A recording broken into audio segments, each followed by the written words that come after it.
What's the most political thing that's ever happened in Britain? Welcome to WatchMojo UK, and today we're counting down our picks for Britain's most universally adored, still living stand-up comics. In a minute when I say knock knock, just say who's there, don't go, that'll be someone at the door! Oh, it's real! It's real! You don't know how funny this is! Before we begin, we publish new content every day, so be sure to subscribe to our channel and ring the bell to get notified about our latest videos. Number 20. Mel and Sue. You're halfway through, it's half time. Bring out the dancing girls and the orange segments. What do you mean there've been budget cuts? We wanted to include both these beloved former Bake Off hosts on our list, but it felt wrong to separate them, since they're often a double act. This is your chocolate mousse. This is a chocolate mousse. It's all right? Good? That mousse is mine. That mousse is mine. The pair met each other as students in 1988, then got their big break on French and Saunders in the 90s. It wasn't until the 2010s that they became international stars, beloved by all Brits, after hosting the BBC era of Bake Off. I can't believe you've given that to her. That's mine, that mousse. Give that back. Many hosts have come and gone since their departure in 2017, but a lot of fans are Mel and Sue loyalists, and will forever claim they're the show's best hosts. I want to get my spatula in there. Get off. My mousse. I did a little netball thing there. My mousse. Oh, that's mine. Number 19. Alan Davies. They're at the front, and here comes the noise. In 1997, Davies was cast in the titular role in the drama Jonathan Creek. This was his big break, making him a national star, especially when the series won a BAFTA. Despite the performance's celebration, many people are more familiar with his comedy. He's swaggering around the hotel gardens.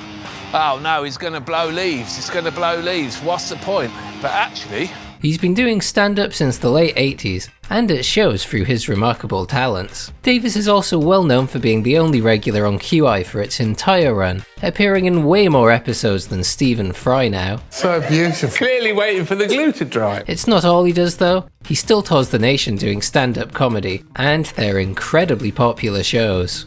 I don't know why that's funny. Number 18. Aisling B. I broke up with this really good guy. I mean, Powell. I say I broke up with him, but actually, he broke up with me. But again, that's just language. Our next comic was initially from Ireland, but is now huge within the UK. She broke into comedy in 2018, then a year later made history as the second woman to win the Edinburgh Fringe Festival's So You Think You're Funny award. I say potato, he says, you've got a really good heart, but your personality's a bit much.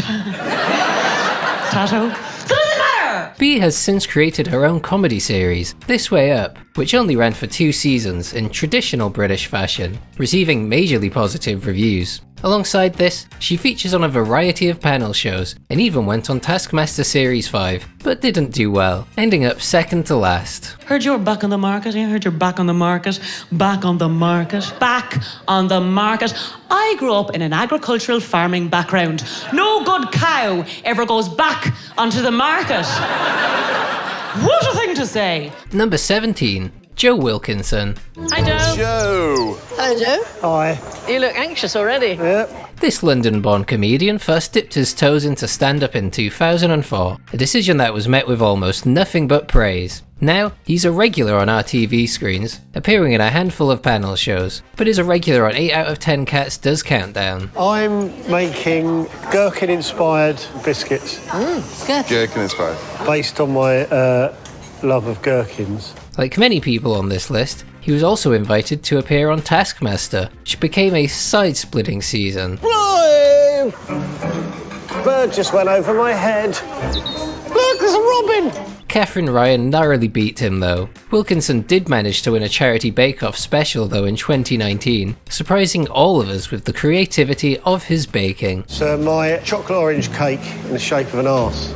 Specifically, Your arse? It's based on my arse, yeah. Number 16. Sandi Toksvig. She said, this year, class, what we're going to be doing, we're going to be reading Catcher in the Rye. This is very exciting.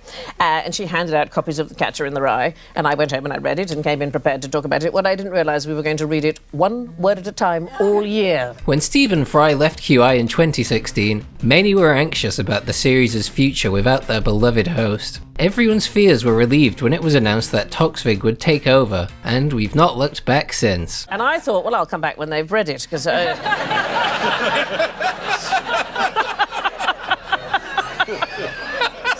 so boring. Her career has lasted decades after beginning comedy in the 80s, getting her start alongside major players like Hugh Laurie and Emma Thompson. Not only is she hilarious, but she's also an admirable activist and a talented author. She's written way too many books to fit into one video, writing both for adults and children, and even dabbling in plays. And the law school, my parents went to a PTA meeting, and it was very odd, they'd never done that before. They couldn't find a teacher who knew me. Wow. So the game was up. Number 15. Romesh Ranganathan. How heartbreaking do you think it was? Do you think it was more heartbreaking than watch one of your club heroes play for a rival? Do you think it's close? It's close. I don't think so, mate. You've got no idea. We Brits are quite fond of dry, deadpan comics who often poke fun at themselves. One individual who excels at this style is Ranganathan, who has been on the comedy circuit since 2010. Romesh, you don't have much time to miss your mum because you take her everywhere you go with you. Does that get annoying? But it's just good to have her away from home because I don't like her near my kids. By the end of the decade, he was a household name, appearing on a ton of panel shows and touring extensively. Not in a bad way, I just don't think she's not a good grandparent to have around. Ranganathan is currently the host of The Weakest Link Revival, but he's also created a handful of his own series, like The Ranganation and The Misadventures of Romesh Ranganathan. Both of these have been widely acclaimed, with each series winning him a BAFTA. She'll come round and she'll say to my son, like, say to our kids, "Oh, darling, give me a kiss," and then they'll go no, and she'll kiss them anyway, and then she goes, "You're so cute," and I said, "Mum, what kind of message are you giving these kids?" Number 14. Rob Brydon. Now, can I ask you a question? Go for it. The penny falls. Are they fixed? What do you reckon? My heart says no. My head says it must be. I mean, is it magnets? Almost every fan of Gavin and Stacey would have a favourite character, and for many of us, that character is the iconic Bryn, played by Rob Brydon. His portrayal was so beloved it bagged him a BAFTA for Best Comedy Performance. Then are they glued? Because it's something. I could tell you. I know, but you'd have to kill me. No, I just don't want to. The Welsh comedian is so successful that he was awarded an MBE in 2013. Brydon is a regular on a variety of panel shows, alongside hosting a few. No, I stand in line until you think you have the time to spend an evening with me. Evening with me. He's also noteworthy for being an international star, recognised enough to land the role of Sugar Daddy Ken in the Barbie movie, which made over $1 billion worldwide. It's unconfirmed whether this was purely because of Brydon's role, but we're optimistic it was. I love you. Well, it's all right, but I still think Islands in the Stream. Number 13. Greg Davies. No disrespect. Desiree. We feel it would be impossible to make this list and not include the Taskmaster himself, Greg Davies. Years before he was known for his intimidating hosting style, Davies was better recognised as the scary Mr. Gilbert from The Inbetweeners. I haven't looked round yet, but if this is a fair superimposed on top of a picture of me looking fat... He was perfect for the role, likely because he spent 13 years working as a school teacher before becoming a comedian. This could be where he developed his intimidating attitude, part of what makes his stand-up so side-splitting. Who is that, Greg? As you well know, it's my mother. And she's here tonight! She is. Oh. Alongside Taskmaster, he also hosts the new iteration of Nevermind the Buzzcocks. Plus, he appears as a contestant on a bunch of panel shows. I would give Kerry more, but something tells me she hasn't been back in time. There's inaccuracies in that picture that says that she actually went to a company who do pictures for people on bad stag do's. Number 12. Richard Ayoade. Look, Dad, this tent was a personal recommendation of Wontons. He might look like he's just fallen off the back of a turnip truck, but he wouldn't run if his ass was on fire. He goes with you, and that's a deal breaker. Ayoade's most famous role is easily Moss from the IT Crowd, but that's only the tip of the Ayoade iceberg.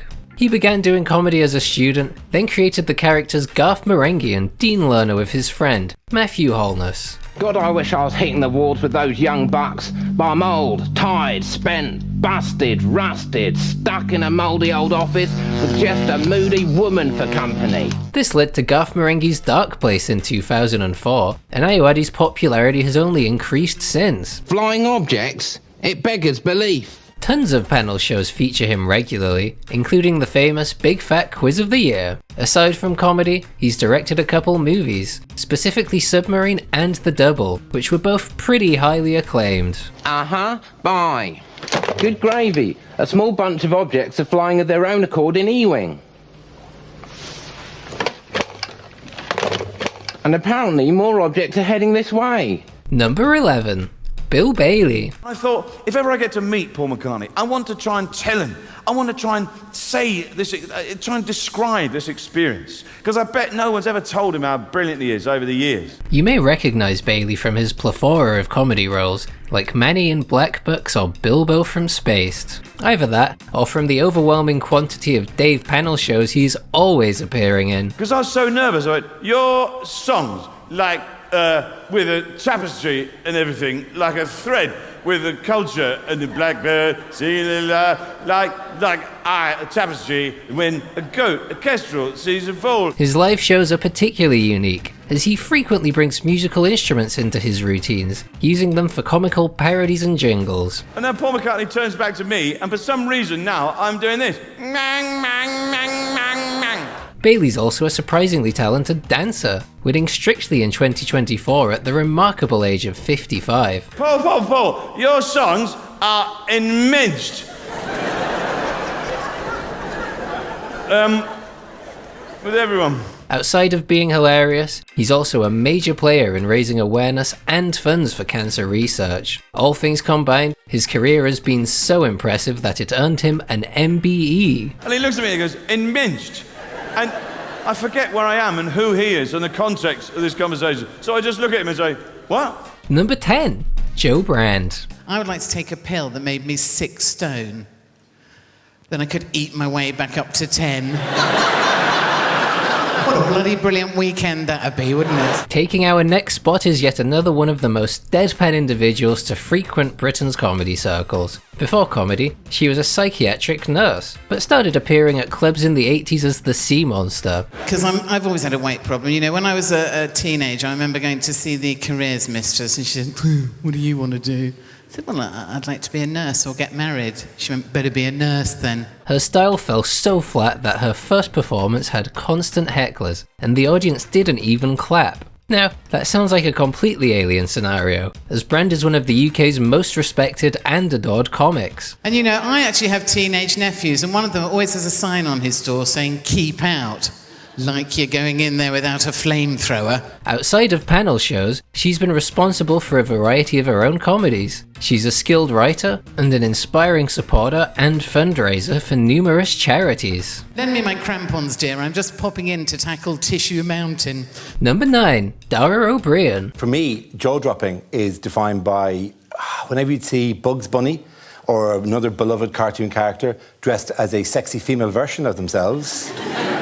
So I got this. Originally from a small town outside of Dublin, Brian is now considered Britain's favourite Irishman, according to the Irish Independent. It's not only the UK that loves him, but he's toured across the globe, all the way from Australia to Asia to America. If you're not entirely sure about how jaw-dropping that is, you have to see the effect it had on Alex. He's come a long way since the 90s, when he began working as a children's TV presenter. Now, he's more recognised for hosting some of our greatest panel shows, like Mock the Week and The Panel. O'Brien has been nominated for heaps of awards, and he even got his own asteroid named after him. But Jesus, but if the clock reaches 0, you are disqualified.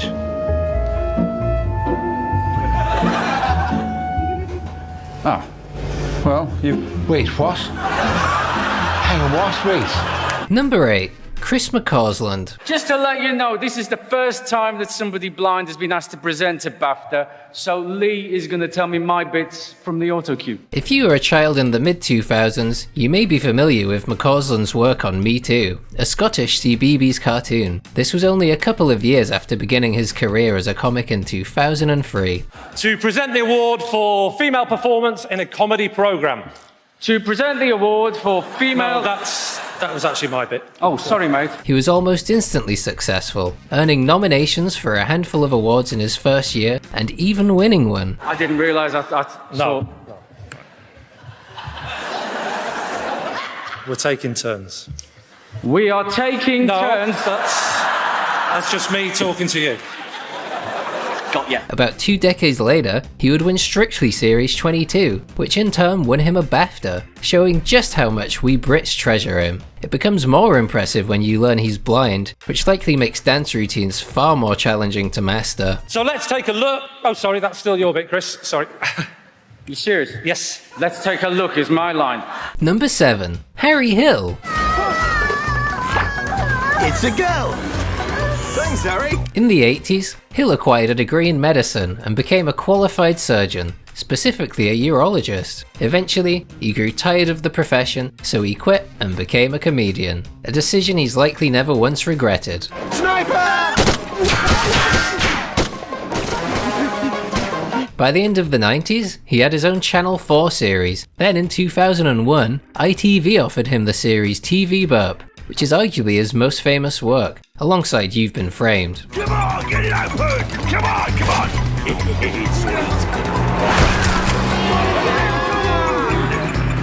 Thanks, Harry. Don't mention it. Hill still tours the country frequently, putting out a variety of series, and has also written a fair few novels over the years. Where's all the petrol gone, Ned? For God's sake, Nan! Number 6. Rosie Jones. And I got a hope for the future of cementing myself as a national treasure. You already are. You don't need to cement yourself. Jones is one of the more recent comedians to enter the business, starting in 2016 and then rose to become a regular on our screens within a decade. This is on account of her remarkably unique style, with routines often related to the difficulties of cerebral palsy. I worry I'm nearly at national treasure status, but I keep ruining it by talking about my boobs. Jones is frequently invited onto the country's favourite comedy series, like Taskmaster and 8 out of 10 Cats. Outside of making people laugh, Jones has additionally dipped her toes into acting, appearing in a few episodes of Casualty. Alongside this, she's published 2 children's novels, both about a young girl with cerebral palsy. At the time, I had no idea what Duran Duran was.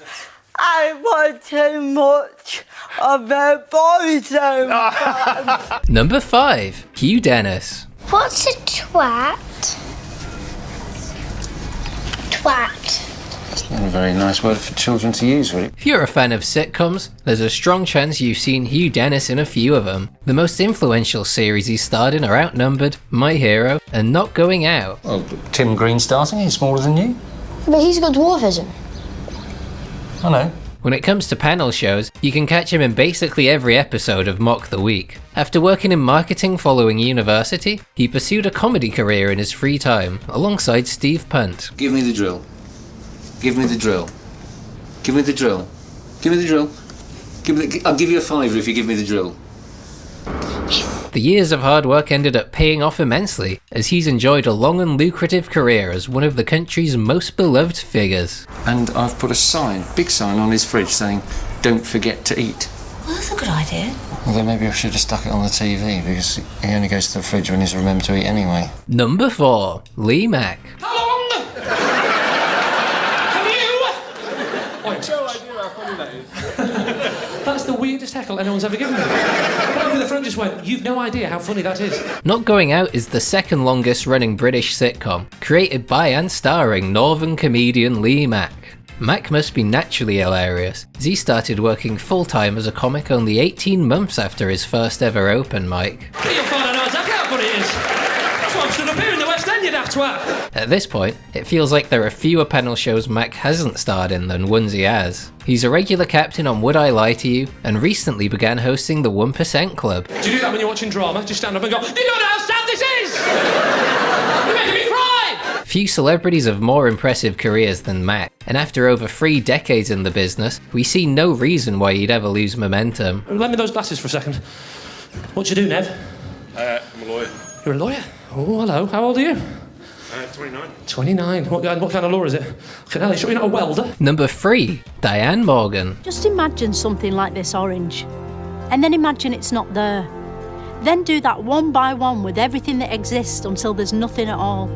That's what Britain was like until the Big Bang. According to Morgan, the only dream she's ever had is to make people laugh. We hope you agree with us when we say Morgan has excelled at achieving this. Stonehenge was used to tell the time, which means Stonehenge is the only clock you can see from space, unless you have a clock in your spaceship.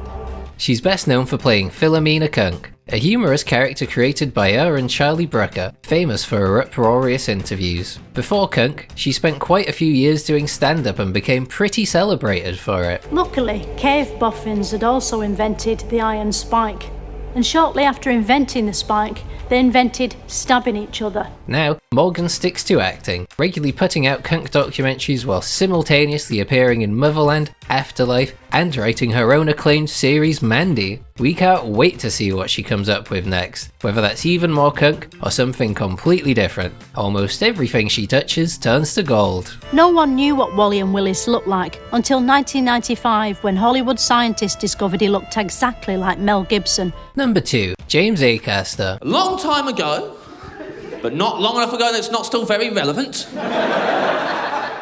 Everyone in Britain got in a big old boat and we set sail and we robbed, and this will sound far-fetched, everyone in the world. Acaster is one comedian who has taken the country by storm in the 2020s. His comedy career started in 2008 and he's only become more popular with time. You can tell he's one of the most loved Taskmaster contestants, as his clips are some of the series' most viewed online. And we got all the swag, didn't we? And we took it back to old Blighty and we hid it, this is the clever part, we hid it in a museum. Last place anyone looks. Acaster has an instantly likeable persona, which is so funny that he often makes his fellow comedians laugh uncontrollably. One of the things people love most about him is the way he tells a story. You go to ask for it back and they're just standing there, they're not even running away, they're twice your size, they ain't scared, they haven't even bothered to hide it. They've done the opposite of hiding it actually, they put it in a glass display case. People are so fond of them that there are hours-long audiobooks of him rambling about scrapes. That's why the British Museum's so busy all the time. No British people ever go in there. It's full of people from abroad looking at their own stuff. Number 1, Sir Billy Connolly. Do you know what guys said to me? When I tell you this, you say people talk to you and you like them. People talk to me, I hate them. Taking our top spot is the Big Yin, a man who frequently tops polls for who Brits think is the greatest comedian. Connolly is originally from Glasgow and has risen to become a national treasure. You're a beautiful kind of guy. I'm always like this. No, my father said I was like a tramp looking out of a hayloft. His career lasted over 6 decades, beginning as a folk singer in the 60s, transitioning to comedy in the 70s, then making people smile for a living until his retirement in 2018. But she was standing there, and I went, hello. Do you know that elevator behaviour? Although my very favourite is to stand behind people and go. Connolly has also established himself as a talented actor, appearing in a plethora of internationally successful movies like Pixar's Brave and Garfield, A Tale of Two Kitties. After arguably the greatest career in comedy history, he has been spending his retirement relaxing and painting. She's standing there, and I went, hello, how you doing? She said, just fine. And there was a wee silence, and then she says, bad hair day. I said, no. Fat ass dick. Who is your favourite British comedian? And did they make it onto our list today? Let us know in the comments below.